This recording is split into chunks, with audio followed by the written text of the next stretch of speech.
जय हिंद दोस्तों, स्वागत है मेरे YouTube चैनल पर। दोस्तों आज आपके सामने जो वीडियो लाए हैं वो काफ़ी इम्पोर्टेंट है अगर एग्ज़ाम की बात किया जाए तो। ठीक है दोस्तों, अगर हम एग्ज़ाम की बात कर लें, अब कौन सी एग्ज़ाम की बात करें तो 12th का जो अभी 2024 में जो एग्ज़ाम होने वाला है इंटर का, इसमें साइंस से हम लोग केमिस्ट्री का जो है मैं आपके सामने जो कुछ क्वेश्चन सेट किया हूँ। ठीक है, इसमें हम लोग लगभग 35 प्रश्न को सेट किए हैं जो कि काफ़ी इम्पोर्टेंट है वो विद्यार्थी जो अभी एग्ज़ाम देने वाले 2024 में एग्ज़ाम देने वाले, जो हाल ही में आपके सामने 1 माह के बाद एग्ज़ाम पढ़ ही जाएगा। ठीक है, उस हिसाब से आपके लिए काफ़ी मेहनत किया गया है, इसमें कुछ क्वेश्चन को हल किया गया है। ऐसा ही वीडियो क्वेश्चन दोस्तों केमिस्ट्री से 4-5 सेट के रूप में आपके सामने आएगा।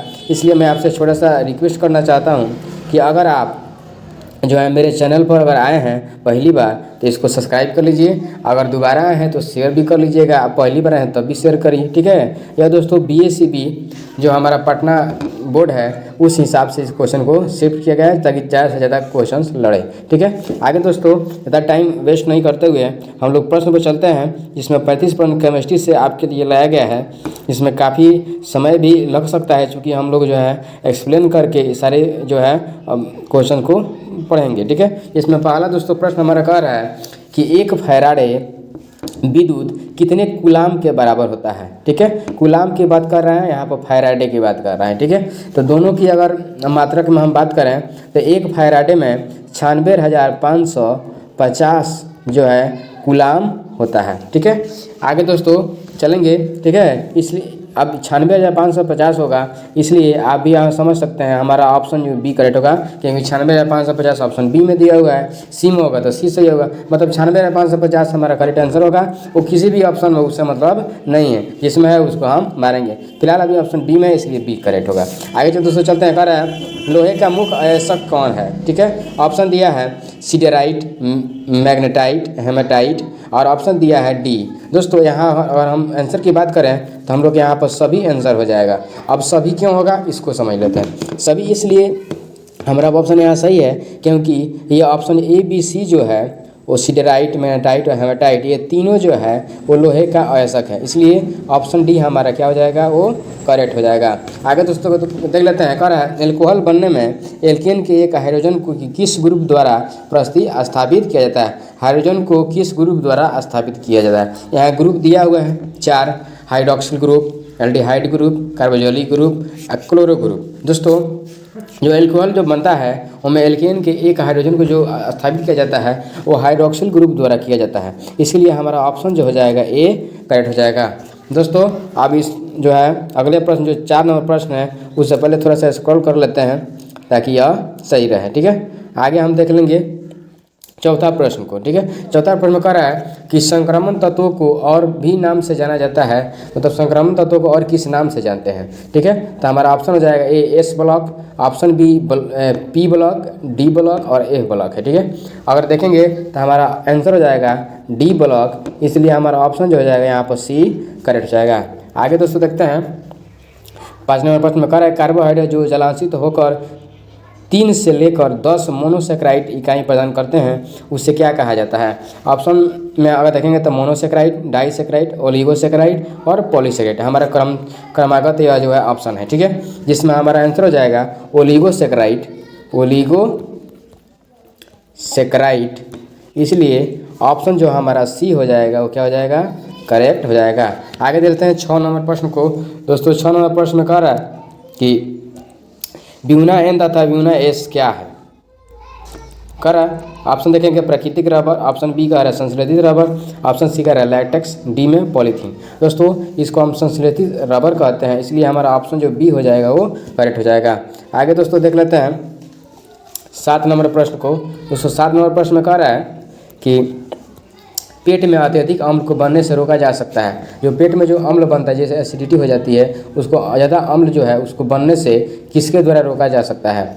इसमें प्रत्यम्ल, पीड़ाहारी, ज्वरनाशी और प्रतिजैविक जो है हमारा इसमें ऑप्शन है, इसमें हमारा आंसर हो जाएगा प्रत्यम्ल। ठीक है, इसलिए यहाँ पर ऑप्शन ए हमारा क्या हो जाएगा, करेक्ट हो जाएगा। आगे दोस्तों देखते हैं CH3COOH का IUPAC नाम क्या है, इसका नाम पूछ रहा है CH3। ऐसे CH3 दोस्तों अगर देख लेते हैं ऐसे लिखा जाता है CH3COOH। वहाँ टाइप करने में थोड़ा सा प्रॉब्लम हो गया था, यहाँ आप देख सकते हैं। इसका जो है IUPAC नाम पूछ रहा है, तो जिस दोस्तों 2 नंबर कार्बन को हम ईथ कहते हैं, ठीक है। इसलिए दोस्तों हमारा इथेनोइक अम्ल जो है आंसर हो जाएगा, इसलिए यहाँ पर ऑप्शन बी हमारा क्या हो जाएगा, करेक्ट हो जाएगा।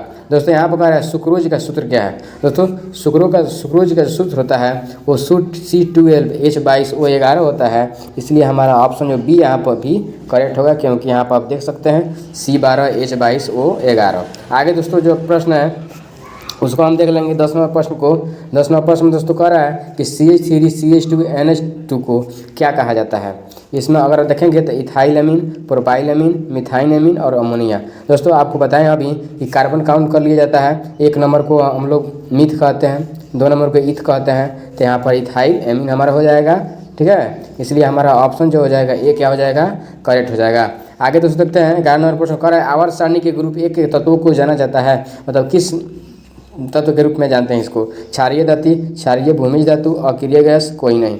अगर इसमें देखेंगे दोस्तों तो हमारा ऑप्शन 1 करेक्ट होगा, क्योंकि यहाँ पर क्षारीय धातु के नाम से जाना जाता है। आगे दोस्तों देखेंगे 12 नंबर प्रश्न कर रहा है एक विधि जिसमें किसी धातु को ऐसा को हवा की अधिकता में उसके गलनांक के नीचे गर्म किया जाता है, उसे क्या कहते हैं। दोस्तों यहाँ पर हमारा आंसर वर्जन होगा, ठीक है, क्योंकि यहाँ पर ऑप्शन ए हमारा इसलिए सही हो जाएगा। आगे देख लेते हैं 13 नंबर प्रश्न को।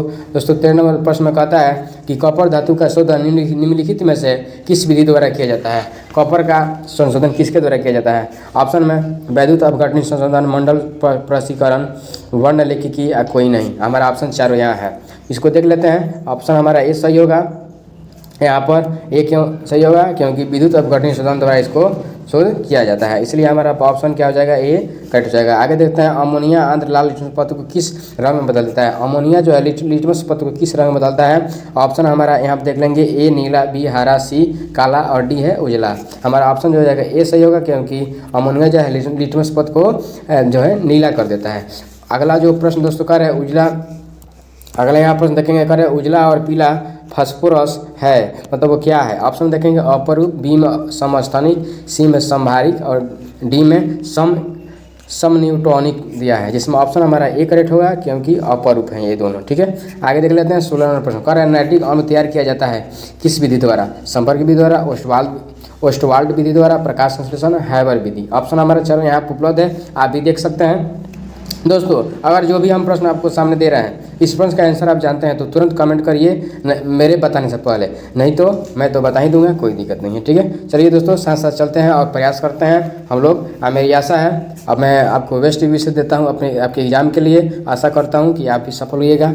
चलिए दोस्तों इसका आंसर देख लेते हैं। इसका दोस्तों ओस्टवाल्ड विधि होगा, जो कि नाइट्रिक अम्ल को ओस्टवाल्ड विधि द्वारा जो है तैयार किया जाता है, इसलिए हमारा ऑप्शन बी यहाँ पर करेक्ट हो जाएगा। आगे देख लेते हैं 17 नंबर प्रश्न कह रहे हैं नाइट्रिक अम्ल का सूत्र क्या होता है। दोस्तों तो नाइट्रिक अम्ल का सूत्र HNO3 होता है, इसलिए हमारा ऑप्शन जो हो जाएगा वो ए हो जाएगा करेक्ट। आगे दोस्तों देख लेते हैं कह रहा है KFeCN6 में Fe+2B+3C2 को ऑक्सीकरण की संख्या कितनी है। इसमें देखेंगे यहाँ पर ऑप्शन हमारा जो 2 हो जाएगा वो करेक्ट हो जाएगा, ऑप्शन ए यहाँ पर सही होगा हमारा। आगे देख लेते हैं तो कह रहा है KFeCN6 एक है, मतलब क्या है, उप सहसंयोजिक यौगिक होगा, इसलिए हमारा ऑप्शन जो हो जाएगा यहाँ पर बी करेक्ट हो जाएगा। आगे दोस्तों देखते हैं अगले प्रश्न को। दोस्तों कह रहा है कि PCl5 एक है ऑक्सीकारक, अवकारक, ए और बी दोनों, 80 कोई नहीं। यहाँ पर अगर हम देखेंगे तो यहाँ पर हमारा दोस्तों आंसर जो हो जाएगा वो ए होगा सही, क्योंकि ऑक्सीकारक जो होता है इसका आंसर होता है, ठीक है, ये ऑक्सीकारक है। आगे देख लेते हैं दोस्तों प्रकार NH3 में N का संकरण कितना है, इनका संकरण क्या है, ठीक है। 21 नंबर प्रश्न में कह रहा है, इसमें दोस्तों हमारा ऑप्शन दिया है sp3, sp2, sp d2, sp3। तो यहाँ हमारा ऑप्शन जो आएगा ए सही होगा, क्योंकि यहाँ पर हो जाएगा दोस्तों sp3। यहाँ पर भी आप देख सकते हैं वहाँ लिखने में थोड़ा सा दिक्कत हुआ था। आगे हम लोग देख लेते हैं दोस्तों कह रहा है कि ओलियम में H2SO4 के साथ और कौन सा अवयव उपस्थित होता है। अगर हम ऑप्शन की बात करते हैं SO2, SO3, H2S और कोई नहीं, ठीक है। तो यहाँ पर दोस्तों हमारा आंसर हो जाएगा SO3, ठीक है, इसलिए हमारा ऑप्शन जो बी हो जाएगा वो करेक्ट हो जाएगा। आगे दोस्तों देखते हैं निम्नलिखित में से कौन सी गैस जल एक एकत्र नहीं की जा सकती है, O2, H2S, SO2, N2, ठीक है। तो इसमें हमारा आंसर हो जाएगा H2S। यहाँ भी हमारा ऑप्शन बी ही करेक्ट होगा, H2S। आगे दोस्तों 24 नंबर प्रश्न को देख लेते हैं। कहता है निम्नलिखित में से कौन सी गैस एकल परमाणिक है। इसमें ऑप्शन हमारे दोस्तों है क्लोरीन, हीलियम, नाइट्रोजन और ऑक्सीजन। इसमें दोस्तों हमारा हो जाएगा जो एकल परमाणिक है वो हो जाएगा हीलियम, ठीक है दोस्तों। तो यहाँ हमारा ऑप्शन बी क्या हो जाएगा, वो करेक्ट हो जाएगा। आगे दोस्तों देखते हैं नाइट्रोजन ऑक्सीजन है। नाइट्रोजन ऑक्सीजन क्या है, धातु, अधातु, उपधातु और इनमें से कोई नहीं दिया ऑप्शन। दोस्तों नाइट्रोजन ऑक्सीजन जो है अधातु है, अधातु है, अधातु यहाँ पे देख सकते हैं, ठीक है। इसलिए ऑप्शन जो बी हो जाएगा हमारा क्या हो जाएगा, करेक्ट हो जाएगा। आगे दोस्तों प्रश्न देख लेते हैं 26 नंबर प्रश्न को। जो कर रहा है पॉलीथीन एक बहुलक है किसका, इथेन का, इथीन का, प्रोपीन का, इथाइन का। ऑप्शन ए रहा आपके सामने, आंसर हो जाएगा दोस्तों इथीन का। इसलिए यहाँ पर हमारा ऑप्शन जो बी है वो क्या है, करेक्ट है। ऑप्शन बी यहाँ पर करेक्ट हो जाएगा। अगला प्रश्न दोस्तों देखते हैं, कह रहा है ज्वर को कम करने के लिए उपयोगी दवा को क्या कहते हैं। ज्वरनाशी, पीड़ाहारी, प्रत्यय अम्ल, कोई नहीं। दोस्तों इसको हम पीड़ाहारी कहते हैं, इसलिए हमारा ऑप्शन जो बी हो जाएगा वो करेक्ट हो जाएगा। अगला प्रश्न 28 नंबर प्रश्न को देखते हैं। कह रहा है एल्कोहल का क्रियाशील मूलक कौन सा है। तो एल्कोहल का जो क्रियामूलक है वो होता है OH। इसके लास्ट में क्या लगता है, OH लगता है, इसलिए हम इसको पहचान सकते हैं। एल्कोहल का क्रियाशील मूलक जो होता है, कभी देखिए एल्कोहल के जितने भी यौगिक कमांड मिलेंगे उसका अंत में क्या होगा, ये OH होगा, इसलिए OH इसका क्या हो जाएगा, सी। ऑप्शन डी ये भाग करेक्ट हो जाएगा। आगे देखते हैं हीलियम का सूत्र क्या होता है। दोस्तों ऑप्शन दिया He, Hi, Hm सभी, ठीक है। यहाँ पर दोस्तों अगर हम देखेंगे तो हीलियम का तो He होता है, ठीक है, इसलिए यहाँ पर हमारा ऑप्शन ए क्या हो जाएगा, वो करेक्ट हो जाएगा। आगे देखते हैं दोस्तों 30 नंबर प्रश्न है डेटॉल का उपयोग किया जाता है किस लिए। ऑप्शन है संक्रमणहारी, प्रतिरोधी, मलेरिया रोधी और सभी। इसमें दोस्तों डेटॉल का जो प्रयोग करते हैं, डेटॉल का वो हम प्रतिरोधी के रूप में करते हैं, इसलिए ऑप्शन बी यहाँ पर क्या हो जाएगा, करेक्ट हो जाएगा। इसमें अगला प्रश्न हम देख लेते हैं दोस्तों। कह रहा है H2SO4 क्या है, द्विभाषमिक, एकल भाषमिक, एकल अम्लीय भस्म, द्विअम्लीय भस्म। यहाँ पर दोस्तों हमारा आंसर हो जाएगा द्विभाषमिक अम्ल, इसलिए ऑप्शन यहाँ पर ए हमारा जो हो जाएगा वो क्या हो जाएगा, करेक्ट हो जाएगा, ठीक है, द्विभाषमिक अम्ल। आगे देखते हैं CH में सिग्मा बंधुओं की संख्या कितनी है। तो इसमें दोस्तों आंसर हो जाएगा 4, इसलिए ऑप्शन ए हो जाएगा हमारा क्या, ए करेक्ट। आगे देख लेते हैं दोस्तों 33वां प्रश्न में कह रहा है आवर्त सारणी के द्वितीय अर्थ में तत्वों की संख्या कितनी होती है। आवर्त सारणी में देखिएगा पीरियोडिक टेबल में, तो कह रहा है द्वितीय आवर्त में तत्वों की संख्या कितनी होती है दोस्तों। तो इसका जो आंसर हो जाएगा हमारा हो जाएगा, वो होते हैं इसमें 8, ठीक है। ऑप्शन बी हमारा इसलिए यहाँ पर क्या हो जाएगा, करेक्ट हो जाएगा, ठीक है। यहाँ पर 8 होता है, इसलिए ऑप्शन बी हमारा क्या हो जाएगा, सही हो जाएगा। आगे दोस्तों जो 34 नंबर जो कि हमारा लास्ट प्रश्न है, कह रहा है शुद्ध जल का pH क्या होता है। दोस्तों यह आपके लिए छोड़ते हैं प्रश्न, एक चैलेंज आपके लिए देते हैं कि इसका आंसर आप कमेंट करके हमको बताइए, ताकि मुझे भी पता चले कि आप भी थोड़ा देख रहे हैं, ठीक है। और ये काफ़ी इंपॉर्टेंट है। मिलते हैं ऐसे ही वीडियो के साथ, दमदार वीडियो के साथ नेक्स्ट टाइम, ठीक है। मिलते हैं कल, see you, thanks for watching this video, bye.